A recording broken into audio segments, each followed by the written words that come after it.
I'm just a lonely boy, lonely and blue. I'm all alone, I got nothing to do. Well, I got everything you could think of, but all I want is someone to love. And they called it puppy love. The late 50s had been a whirlwind for Paul, but as the 60s dawned, there was a definite change in the air. We were always interviewed by people that really liked big bands and really would like this to go away.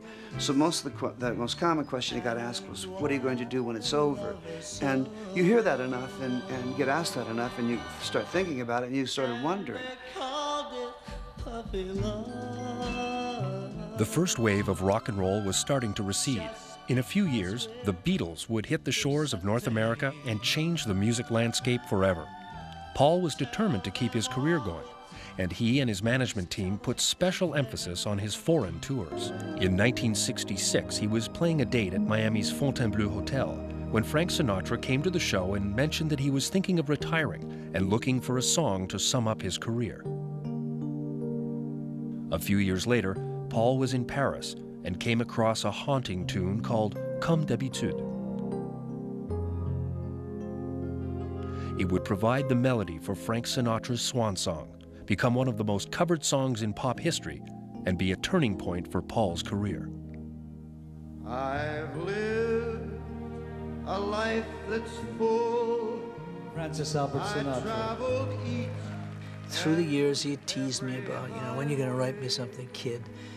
Keeping in mind that Sinatra didn't like pop music. I mean, his bank of material was Gershwin and Porter and Berlin and all of those great American classics. I mean, he would never dare entertain any of the stuff that we were doing.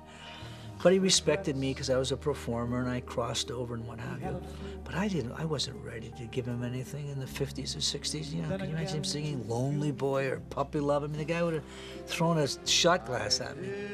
Back home in New York, Paul went to work at the piano. He wrote the lyrics to My Way in one marathon session.